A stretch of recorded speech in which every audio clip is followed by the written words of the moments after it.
요한복음 11장 28절부터 44절까지 교독하겠습니다. 요한복음 11장 28절부터 44절.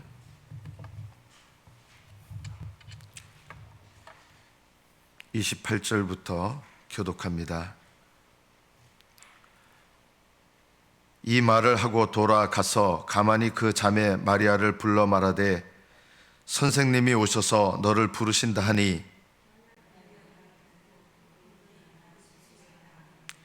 예수는 아직 마을로 들어오지 아니하시고 마르다가 맞이했던 곳에 그대로 계시더라.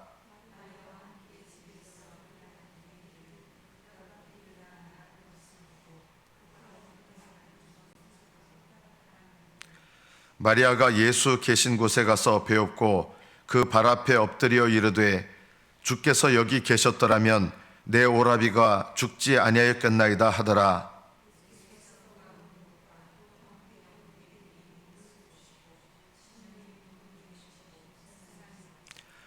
이르시되 그를 어디 두었느냐? 이르되 주여 와서 보옵소서 하니 이에 유대인들이 말하되 보라 그를 얼마나 사랑하셨는가 하며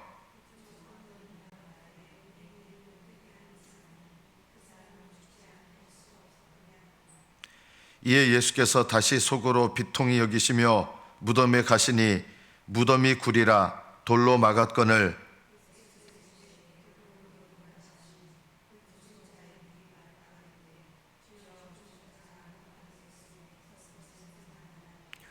예수께서 이르시되 내 말이 네가 믿으면 하나님의 영광을 보리라 하지 아니하였느냐 하시니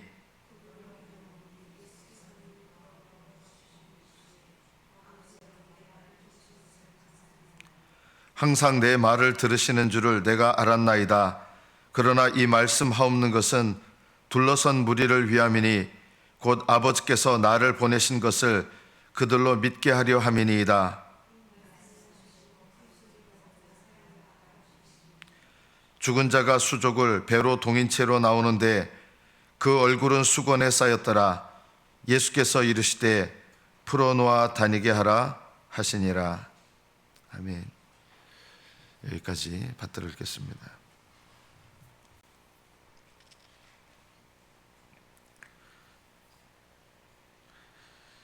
오늘 이 본문은 부활과 연관된 말씀입니다. 이 부활이 꼭 예수님께서 재림하실 때 일어나는 것만이 아니라 이 나사로를 살리는 모습은 우리가 거듭날 때 일어나는 일입니다. 거듭날 때 예수님을 믿고 참된 회심이 일어날 때 일어나는 일이고, 또 날마다 잠들어 있는 영혼이 주님이 날마다 찾아오셔서 깨워주실 때 일어나는 일이에요. 왜냐하면 나사로는 죽은 것이긴 하지만 예수님께서 나사로가 잠들어 있다, 잠들어 있기 때문에 내가 깨우러 가노라. 그러니까 사람들이 살아있는 줄로 오해를 해서 너희들의 관점으로는 죽어 있다라고 하신 거예요. 그래서 죽은 영이 살아나는 장면이고요. 그래서 거듭날 때 일어나는 일입니다. 그리고 이 장면은 신자들이 영적으로 잠들어 있다가 주님께서 다시 오셔서 잠들어 있는 영혼을 깨우실 때 일어나는 일이고요. 이 세상에 주님 다시 오실 때 이 나사로는 죽은 육체잖아요. 그래서 우리의 육체가 부활해서 주님께서 부활 가운데 주님을 맞게 하시는 이 일을 상징하는 일이기도 합니다. 그래서 오늘 이 본문의 부활은 반드시 우리에게 일어나는 일이 있는데 두 가지 모습이 다 있어요. 하나는 이 부활을 사모하는 모습도 있고 부활을 방해하는 모습이 있습니다. 우리 안에. 그 모습이 마르다와 마리아를 통해서 이렇게 나타나게 됩니다. 주님께서 마르다의 믿음이 잘못됐느냐? 그건 아니에요. 마르다는 주님을 사랑했던 여인이고 주님께서 사랑했던 여인입니다. 그러나 여기 본문에서 마르다는 주님께 우리가 회개할 때 외적인 회개를 좀 상징하는 내용이에요. 외적인 기도, 외적인 신앙, 외적인 회개예요. 주님께서는 이 외적인 회개도 필요하죠. 외적인 회개가 뭡니까? 죄를 고백하는 것, 그리고 죄를 버리는 것입니다. 이것이 외적인 회개입니다. 위선적인 회개를 말하는 게 아닙니다. 외적인 회개. 참된 회개는 죄 고백과 죄를 버리는 것이 있습니다. 그럼 내적인 회개가 있어야 됩니다. 내적인 회개의 결과가 뭐냐면 겸손함과 순종함입니다. 여러분이 진정으로 회개를 하게 되면 여러분의 영혼 가운데 일어나는 변화가 있는데 겸손하게 된다는 것입니다. 교만한 사람들도 회개를 하지만 저도 이렇게 예전에 기도하시는 분으로부터 이제 책망을 받았어요. 교만하다고. 교만하다고 책망을 받아서 안 되겠구나 해가지고 이렇게 회개를 했습니다. 했더니 그분이 이제 일주일 지나서 이제 일주일 동안 어떻게 보면 회개를 했어요. 외적인 회개를 한 거예요. 그런데 그 기도하시는 분이 저보고 일주일 전보다 더 교만해졌다는 거예요. 왜냐하면 외적인 회개를 했다는 것 때문에 사실은 참 회개를 하면 하나님 앞에 겸손해져야 되는데 외적인 회개만 열심히 하고 일시적으로 죄를 끊는 게 있었던 거예요. 여러분 그 옛날에 비디오를 보면 일시 멈춤 있잖아요. 일시 멈춤. 자, 그거는 끝낸 겁니까? 계속됩니까? 뭐 보다가 뭐 전화가 와가지고 일시 멈춤하면 그 다음 어떻게 됩니까? 그 다음 다시 플레이 눌러가지고 또 비디오가 계속 가잖아요. 이거는 죄를 버리거나 멈춘 것이 아니라 일시 멈춤입니다. 우리는 일시 멈춤을 죄를 버린 것으로 오해를 하고 착각을 합니다. 죄를 버리는 것은 하나님의 성령 안에서 죄를 버리게 되면 그 죄를 반복하지 말아야 됩니다. 왜 죄를 또 반복하느냐? 일시 멈춤이기 때문에 반복하는 겁니다. 일시 멈춤은 그 영화를 보는 것을 끝내버린 것이 아니라 계속 보려고 하는 마음이 있는 것이죠. 그래서 시간이 지나면 이제 자기 용무가 끝나면 다시 플레이 눌러가지고 다시 이어지는 거예요. 이거는 죄를 버리는 것이 아니라 일시 멈춤하는 것입니다. 우리가 회개할 때 자주 범하는 우리 스스로를 속이는 것 중에 하나가 뭐냐면요, 죄를 버리는 게 아니라 죄를 고백하는 것도 필요하지만 죄를 버리는 것도 필요한데 죄를 버린 것이 아니라 일시 멈춤한 것들이 참 많은 거예요. 그러면 어떻게 되느냐? 그 죄는 반복하게 되어 있는 것이죠. 그래서 참된 회개는 죄의 고백뿐만 아니라 죄를 버리는 것이 있습니다. 외적으로. 그리고 내적으로는 참된 회개가 일어났다는 증거는 겸손함이고 하나님의 말씀대로 순종하게 되는 것입니다.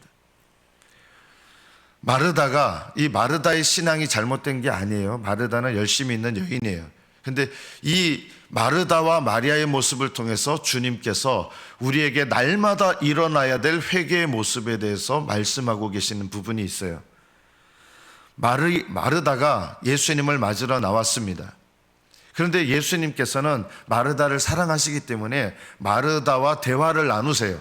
그런데 그 대화를 나누는 곳에 그저 서 계시고 더 이상 나사로가 있는 곳에 오시지 않았습니다.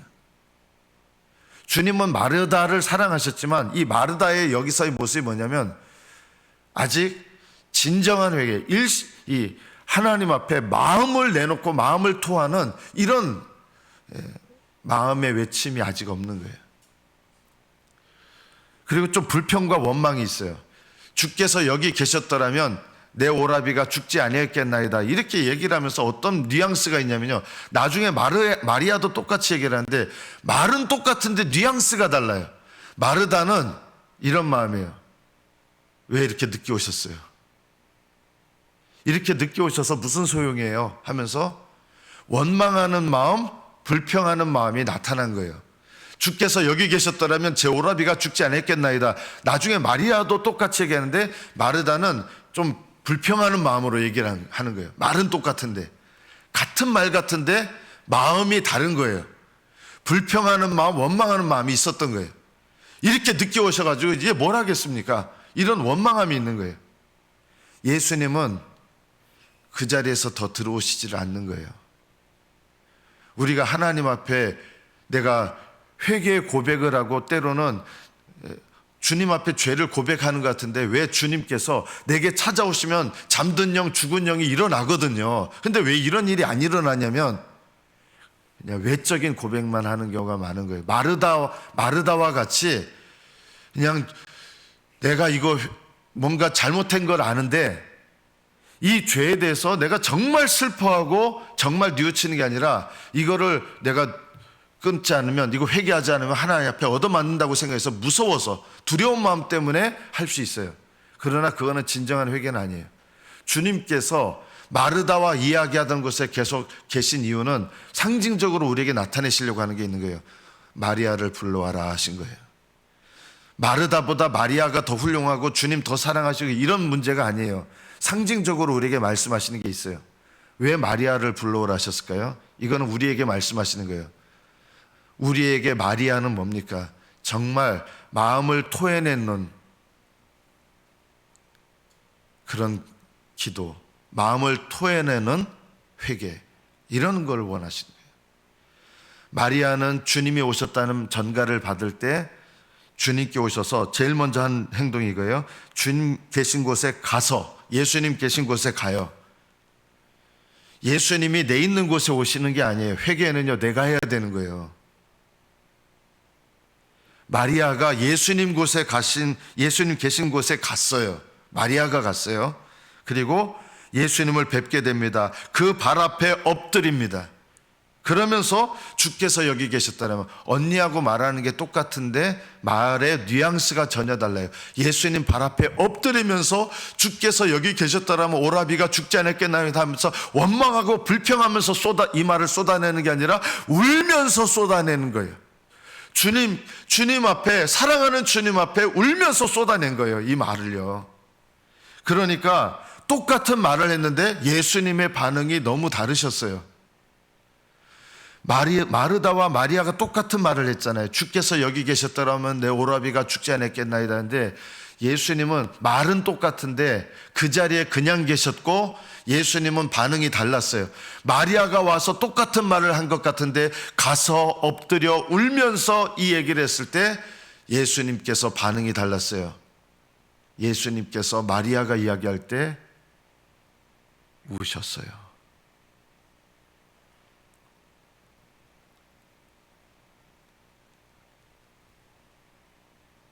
주님 앞에 우리가 회개의 고백을 할 때 그냥 말만 고백하는 게 있고 일시적으로 죄를 일시 멈춤하는, 이거는 참된 회개는 아니죠. 일시 멈춤 회개죠. 쉽게 말하면 일시 멈춤 회개.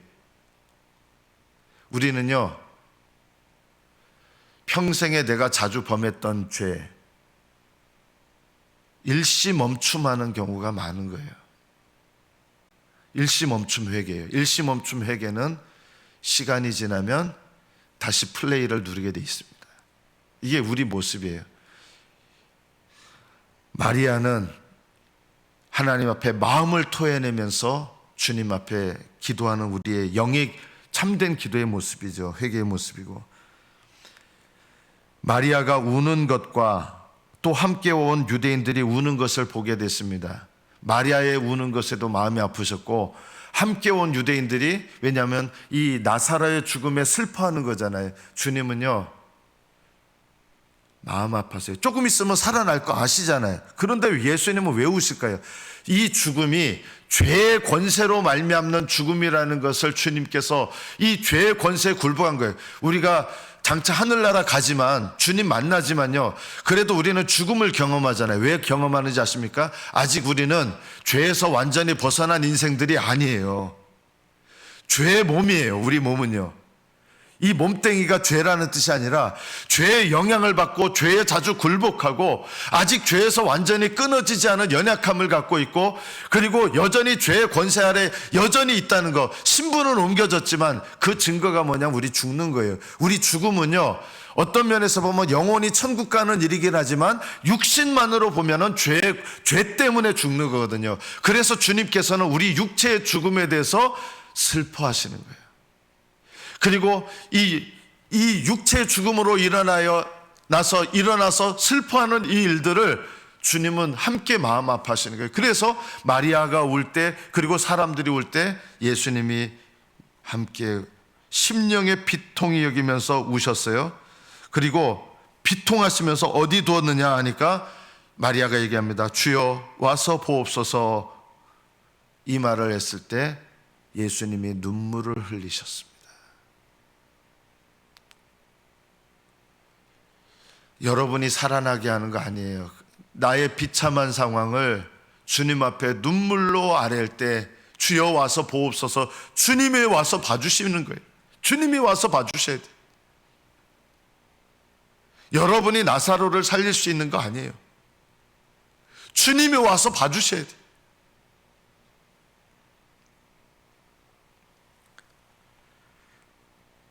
마리아의 모습은 무엇을 상징합니까? 예수님을 진정으로 찾는 영혼의 모습입니다. 마르다는 좀 일어난 일들 때문에 슬픈 일이긴 하지만 예수님에 대해서 원망하는 마음, 불평하는 마음이 있었던 거예요. 마리아는 그런 모습이 아니에요. 예수님께 나아가서 급히 나갔어요. 원망하는 마음이 아니에요. 급히 나가서 배웁고 그 발 앞에 엎드렸어요. 왜 엎드렸을까요? 예수님을 사랑하는 마음, 경외하는 마음, 이런 마음이 변함이 없었어요. 이렇게 주님을 찾아야 되는 거예요. 마리아의 모습은 주님을 찾는 영혼의 모습이에요. 저와 여러분 모두 각자에게 주님께서 이런 모습을 원하시는 거예요. 주님을 찾는 영혼 되는 거. 그러나 여기서 끝이 아니었습니다. 주여 와서 보옵소서 하는데 이제 예수님 눈물을 흘리세요. 그럼 예수님 오셔서 나사로를 곧바로 살리셨습니까? 오늘 본문의 말씀에 보면 신앙과 불신앙이 왔다 갔다 하면서 부활을 방해해요. 우리 영혼의 참된 회개를 방해하는 게 우리 안에 있어요. 내 안에. 예수님께서 이제 오시는데 예수님이 눈물을 흘리시니까 사람들 반응이 두 가지로 나타났습니다. 어떤 사람은 보고 보라, 그를 나사로를 얼마나 사랑하셨는가. 저분이 나사로의 죽음 앞에 저렇게 눈물을 흘리시는데 얼마나 나사로를 사랑했는가, 이렇게 말하는 사람이 있는데, 또 어떤 사람들은요 똑같은 상황이고 똑같이 예수님 우시는 모습을 보고 어떤 이는 말하되 맹인의 눈을 뜨게 한 이 사람이 그 사람은 죽지 않게 할 수 없더냐. 예수님을 비난해요. 예수님이 눈물을 흘리시는 모습을 보고 어떤 사람들은 저분이 얼마나 나사로를 사랑하셨는가 알겠다 이러는데, 어떤 사람들은 아니 저 정도로 사랑한다 그러면서 아니 그 사람 눈도 뜨게 하면서, 사람의 눈은 뜨게 하면서 이거는 메시아 아니에요. 메시아. 나사로를 죽지 않게 할 수 없지 않았겠느냐 하면서 예수님을 비난하는 거예요. 이것이 둘 다 우리 모습인 거예요. 우리가 어떤 모습이 되어야 됩니까? 회개할 때. 제가 이제 자주 이런 말 하잖아요. 회개할 때 남의 죄를 보지 마시고 내 죄를 보라고. 그러면 말씀을 어떻게 적용하는지 아세요? 서로 얘기하면서 누군가 내 죄를 얘기하면 남의 죄를 보지 말고 내 죄를 보라 했잖아요. 왜 자꾸 나의 죄를 보세요? 당신의 죄나 보세요. 이렇게 하는 거예요. 이건 나의 죄를 보는 사람이 아니에요. 제가 설교하면 이렇게 적용해요. 목사님이 남의 죄 보지 말고 자기 죄나 보라 했잖아요. 자기 죄나 보세요. 다들 그래요. 그러면 당신도 당신의 죄나 보세요. 내 죄를 보지 말고. 이런 태도가 자기 죄를 보지 못하는 사람들의 태도입니다.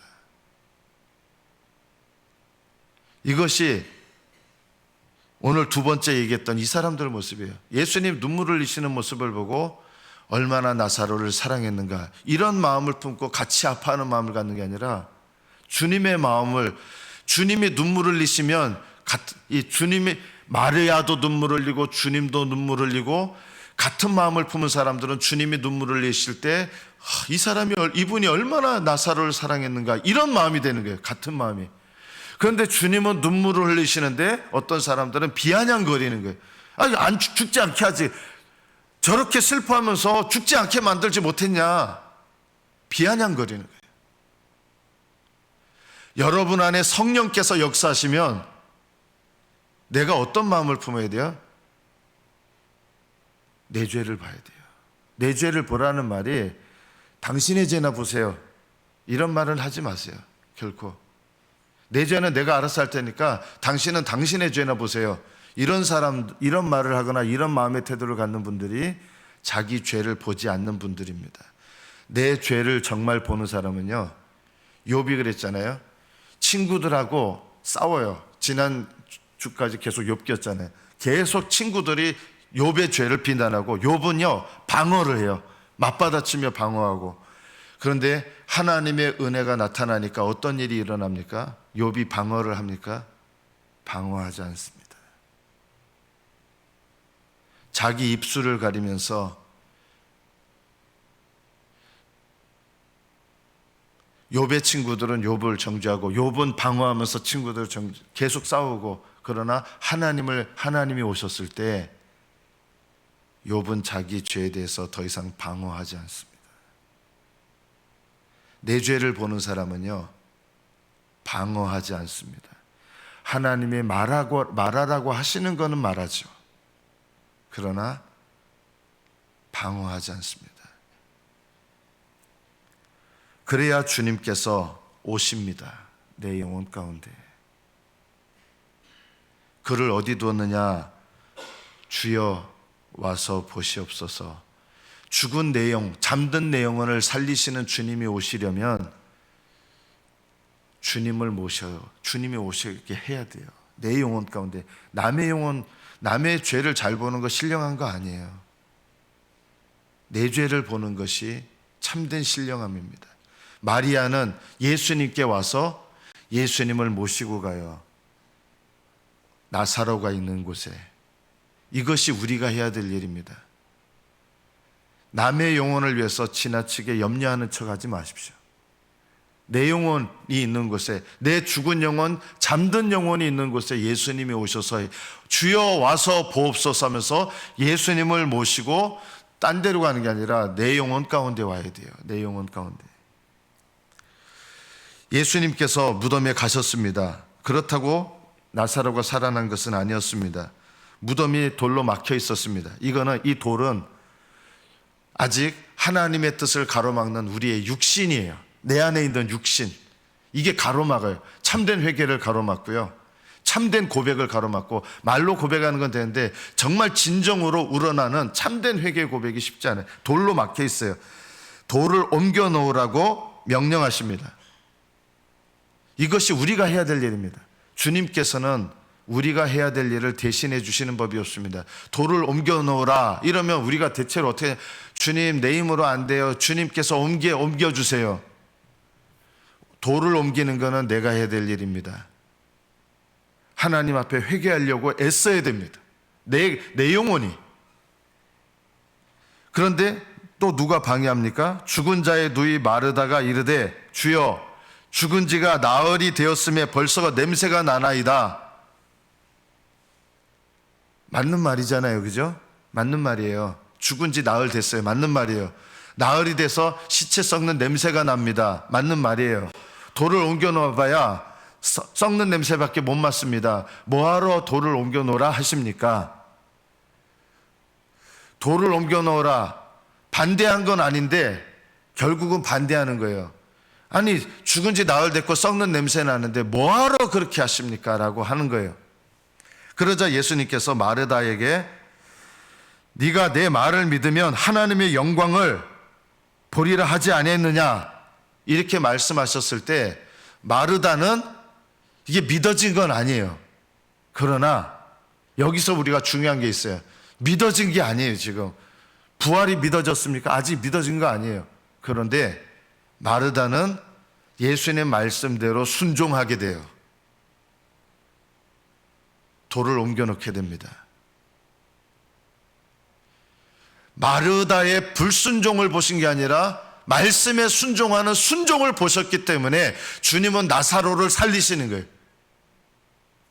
여러분이 다 깨어지고 변화돼서 하나님께서 우리를 고치시고 새롭게 하시는 게 아니라 우리에게 먼저 말씀을 주시고 그 말씀 붙잡고 말씀대로 순종할 때 주님께서 우리에게 응답하시는 것이 일어나는 거예요. 주님께서 나사로야 나오라 부르시니 죽은 자가 수족을 배로 동인 채로 나오게 됩니다. 이것이 바로 회심의 모습이고, 회심은 처음 예수님을 영접할 때 일어난 모습이고, 회심한 사람이 날마다 주님께서 영으로 나를 찾아오실 때 일어나는 모습이고, 장차 주님께서 이 땅에 재림하실 때 일어나는 모습이에요. 그래서 날마다 일어나야 되는 모습이에요. 우리는 회심한 자라 그러면 날마다 주님께서 영으로 나를 찾아오셔서 뭘 깨우시겠어요? 죽은 자를 살리시는 것은 회심할 때 일어난 일이라면 우리는 자주 잠들거든요. 그래서 잠든 자를 깨우러 오시는 주님의 말씀에 순종해서 우리가 분발하여 그 말씀에 순종해서 일어나야 돼요. 스스로 일어나지는 않는데 하나님 앞에 매달려 기도하고 회개해야 돼요. 그래야 주님께서 우리 영혼 가운데 찾아오셔서 잠들어 있는 우리 영혼을 일깨워 주세요. 깨어나려고 애쓰셔야 돼요. 돌을 치워놓으려고 애쓰셔야 돼요. 내가 잠들어 있는 거 깨닫고 부르짖어야 돼요. 이 부르짖음이 바로 돌을 옮겨 놓는 거예요. 회개하려고 애쓰는 거, 하나님의 은혜를 구하면서 이게 있어야 되는 거예요. 나는 회개의 마음이 안 들어요 하면서 가만히 있으면 안 돼요. 돌을 옮겨 놓으라. 이건 내가 해야 될 일이에요. 저는 돌 못 옮겨놔요. 이렇게 하면 안 돼요. 금식이라도 했어서 회개하려고 애쓰셔야 되고, 부르짖어 회개하려고 애쓰셔야 되고, 그렇게 하나님 앞에 회개하려고 발돋움하고 애쓰고 몸부림을 쳐야 주님께서 돌을 옮겨놓는 건 내가 해야 될 일이거든요. 아무 그런 것도 없이 주님께서 알았어, 뭐 네가 할 수 없으면 내가 알아서 할게 하고 주님이 돌을 옮겨놓으시고 나사로 일어나라 이렇게 말씀하지 않으신다. 왜? 거듭났지만 수많은 성도들의 영혼이 잠들어 있는 것을 벗어나지 못합니까? 돌을 옮겨놓지 못하고 있습니다. 돌은 육신적인 방해거리예요. 내 안에 남아있는, 회개하기 싫어하는 육신적인 잔재들이 있어요. 회개하기 싫어해요. 우리 안에 이런 돌이 무엇인지 이 돌을 옮겨 놓아야 됩니다. 그러면 주님께서 우리의 영혼을 향하여 나사로야 나오너라 은혜와 긍휼을 베푸셔서 죽은 영혼 살아나고 잠든 영혼 깨어나고 이 은혜의 역사가 일어나게 됩니다. 거기서 끝나는 게 아니죠. 풀어놓아 다니게 하라. 잠든 영혼이 일어난 다음에 자유롭지 않아요. 묶여 있어요. 그래서 풀어놔야 돼요. 스스로 못 풀었어요. 나사로가요. 이것이 공동체가 필요한 이유입니다. 공동체가 다른 사람, 이 나사로의 이 묶여 있는 것을 함께 풀어줘서 도왔어요. 여러분은 돕는 자입니까? 묶어 놓는 자입니까? 묶은 것을 더 동여맵니까? 묶은 것을 풀어주는 자입니까? 내가 진정으로 내 영혼이 회개할 때 다른 사람의 영혼을 회개하는 것을 도울 수가 있습니다. 내 영혼의 회개가 안 된 사람들은요, 다른 영혼을 회개하게 도울 수가 없습니다. 너의 눈에 들보를 먼저 제거해야 남의 눈에 티끌을 뽑아주는 도움을 줄 수 있다고 하셨습니다. 말씀을 맺습니다. 오늘 이 본문은 처음 거듭날 때 일어나는 모습이기도 하고 날마다 잠들어 있는 우리 영혼을 향하여 우리가 해야 될 모습, 우리에게 일어나야 될 모습이기도 합니다. 우리는 마리아처럼 주님을 찾는 영혼이 돼서 주님께 나아가야 됩니다. 그리고 주님께서 우리의 회개를 가로막고 있는 이 돌, 이것들을 깨달아서 하나님 앞에 이 돌을 치우기를 애쓰고 함께, 이 마르다 혼자 못 옮겨요. 돌이 엄청나게 커요. 그래서 함께 두세 사람이 함께 모여 이 돌을 옮겼습니다. 같이요. 그래서 본문에 보면 돌을 옮겨 놓으라 했는데 그녀가 돌을 옮겨 놓으니가 아니라 헬라어 원문은 그들이 돌을 옮겨 놓았습니다. 같이 협력해서 회개를 도운 것입니다. 교회 공동체는 같이 협력해서 돌을 옮겨 놓아 주는 것입니다. 교회는요, 문이 닫혀 있다고, 돌문 닫혀 있다고 비난하고 거기 나사로 있다고, 이게 아니라요, 같이 돌을 옮겨주는 것이 교회 공동체입니다. 여러분에게 일어나야 될 일들, 또 여러분의 교회 공동체로서 감당해야 될 이 일들이 날마다 하늘나라 가는 그날까지 우리에게 일어나서 하나님께서 우리의 잠들고 죽어있는 영혼을 일깨우시고 살리시고 하나님께서 새롭게 하셔서 하나님의 은혜가 가득한 저와 여러분의 믿음의 삶이 되시기를 축복합니다. 기도하겠습니다.